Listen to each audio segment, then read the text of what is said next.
Frankenstein Created Woman. A bold claim, and almost certainly not true.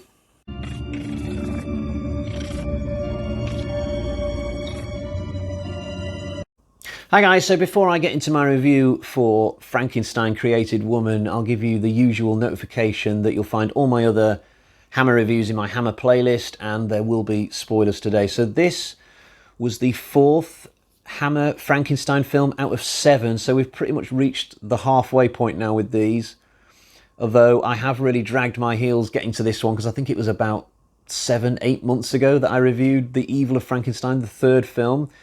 In fact, I was so out of the loop with these that at the start of this, when you see Baron Frankenstein for the first time and he's being revived by his helpers from looking really frozen, I thought to myself, was he frozen to death at the end of the previous film? Because that's not how I remembered it.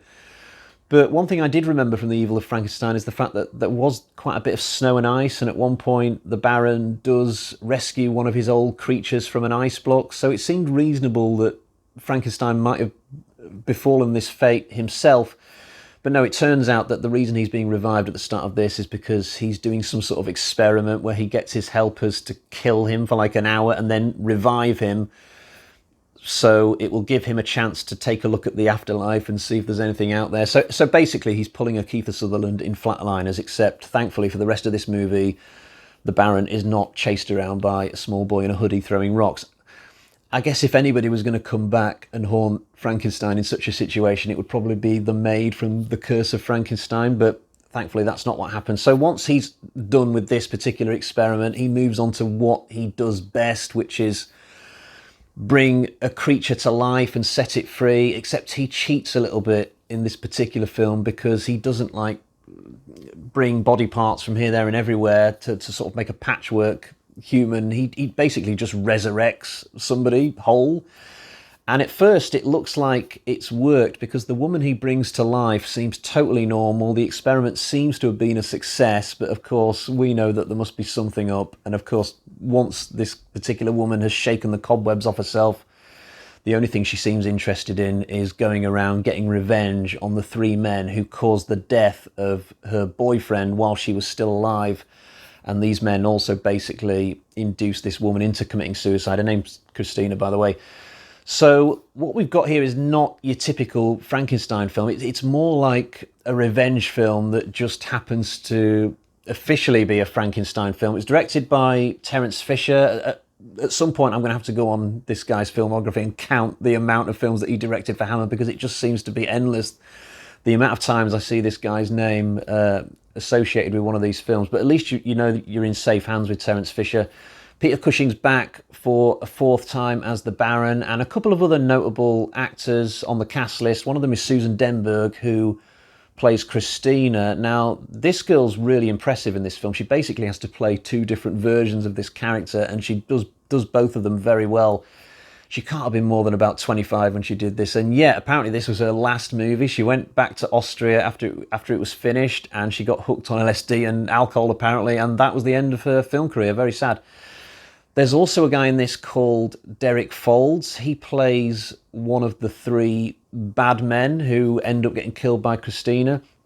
Now, I thought I recognised this guy's name when it came up on the screen, and it turns out there was good reason for that, because Derrick Folds went on to play Oscar in a TV show called Heartbeat, which you might not have seen if you're not from the UK, but this show was on for about 20 years. Derrick Folds played a really tough-as-nails police sergeant who was really close to retirement. It's so weird seeing somebody when they're young in the 60s when you've only ever known them as a really old person from later in life.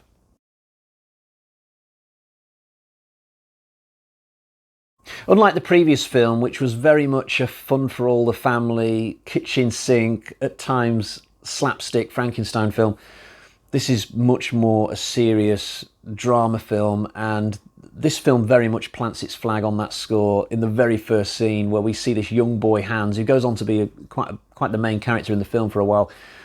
He witnesses his dad being killed by a guillotine, and it's a really harrowing scene to watch, especially in the first minute of the film. I didn't expect to be emotionally moved like this at such an early stage.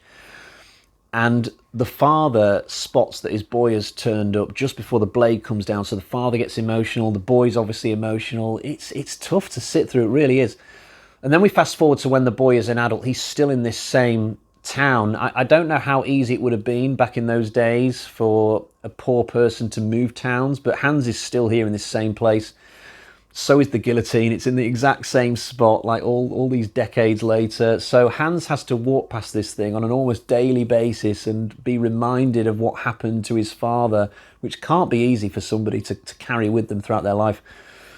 I don't know if I'm saying this in hindsight, having seen the whole movie, but looking back, it kind of feels like there's a large degree of inevitability that Hans would eventually go the same way as his dad, and he does.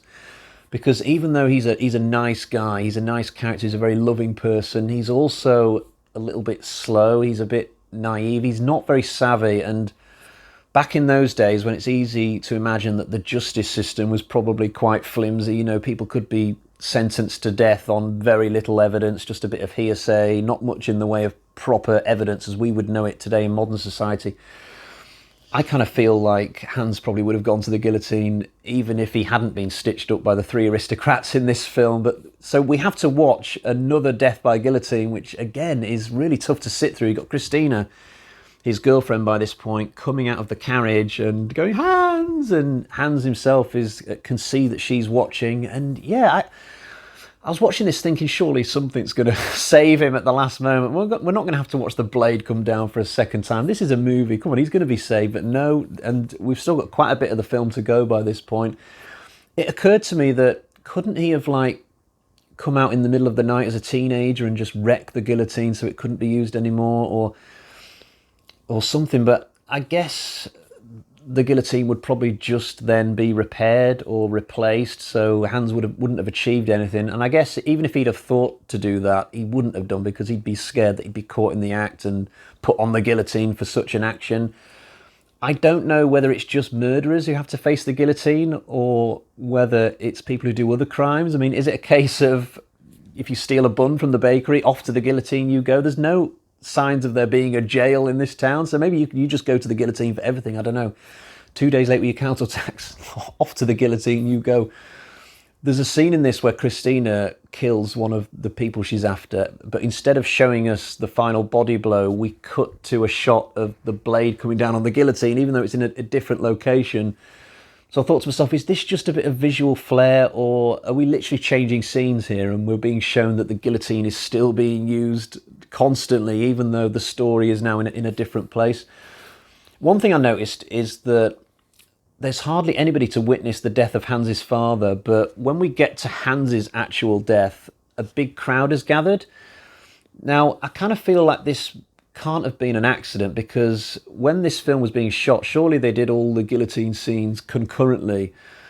But when we get to the second death at the guillotine, noticeably a much bigger crowd. So I kind of wondered to myself, is this the film's way of saying that even though society does get more civilized over the ages, people's bloodlust and taste for violence is still, if anything, on the increase? Because look at the crowd now, 20 years on from when we saw the previous guillotining.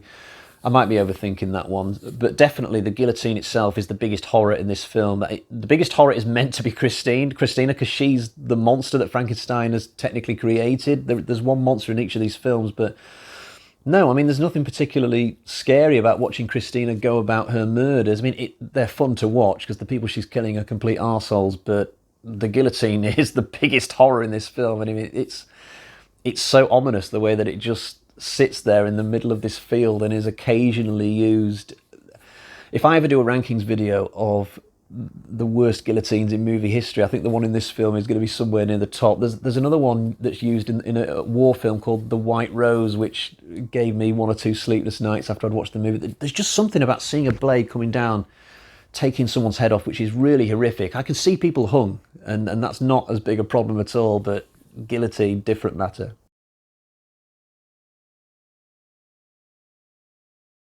I'd say the biggest weakness of this film is the Dr. Hertz character played by Thorley Walters.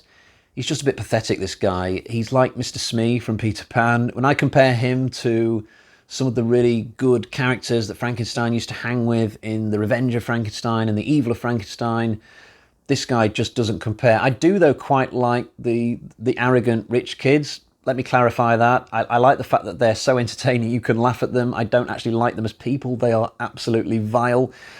There's quite a class divide in this film. The rich people seem to be really obscenely rich and the poor people are extremely poor. When you look at the clothes that Anton and his two friends wear in this, I mean, they've got like top hats and canes and fancy waistcoats. It's like seeing three cosplaying Willy Wonkas hanging out on the set of Robert Eggers' The Witch. That's the effect that you get. These three have absolutely no life. Like, seemingly every night they just go to the same deserted cafe and just get shit-faced on the house wine. It's like, is this the sum total of their existence? But they are nasty people. I mean, especially Anton. I mean, the way that he takes the piss out of Christina just for being disabled and scarred. On one particular drinking evening, he starts to walk home, and just as he's passing Christina's house, he calls up in full view of the street to Christina in her bedroom and starts singing this song that goes something like, "Christina, you are so ugly, it's like you hit every branch on the ugly tree." It's something like that. It's just this really horrible rhyme that Anton's just making up on the spot, and it's horrible. Why would you do that to somebody? He does even worse later on in the film. So he gets with this prostitute at one point, or someone he thinks is a prostitute, but instead of just getting his kegs off and enjoying that, he starts telling what he doesn't know is the new Christina about old Christina. But to do that, he says something like, "Oh, you should have seen her. She was like, seriously, that..." In real life, I've not seen anybody do an impression of somebody like that since I was like 3 or 4 years old in infant school. And Anton is doing it at like 19, 20. He's such a nasty, nasty piece of shit. One scene I don't get involving him is when... So he starts to hear the disembodied voice of Hans, and this makes him drink more wine because he's a bit freaked out. Though, to be honest, he's drinking wine all the way through this film. I lost count at the amount of times that Anton says things like, "More wine, another drink, damn you. We've not finished drinking here." Stuff like that. But anyway, he's on this one particular glass of wine and he's just starting to calm down. And then he spots like a playing card on the floor that's like the ace of spades or something. And this freaks him out for some reason and makes him think of Hans again. But I'm thinking to myself, how did seeing the playing card make you think that? I don't get it. If you know, say in the comments below, but I suspect that it's just another weird quirk of Anton. It's funny how these three rich kids die, though. They all get killed because they're very easily seduced by the new Christina. I think the film could be saying here that men are just very, very easily seduced. It could also be saying that men are very superficial. They will go for this really nice-looking version of Christina, but they won't even try to get to know the old Christina. Or the film could be saying, be careful about jumping in with a woman too quickly. Try and get to know her better. On the other hand, it could be saying none of these things, actually, and I'm just overthinking things again.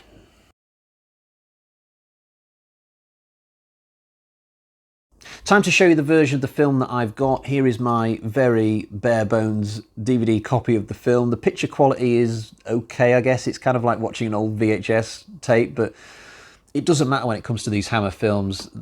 If they do look a little bit old, you know, that's part of their charm. I don't need these films to be 4K necessarily. The thing that I was most grateful for with this is the fact that the picture covered the entire length and breadth of my 65-inch TV. That doesn't always happen with DVDs.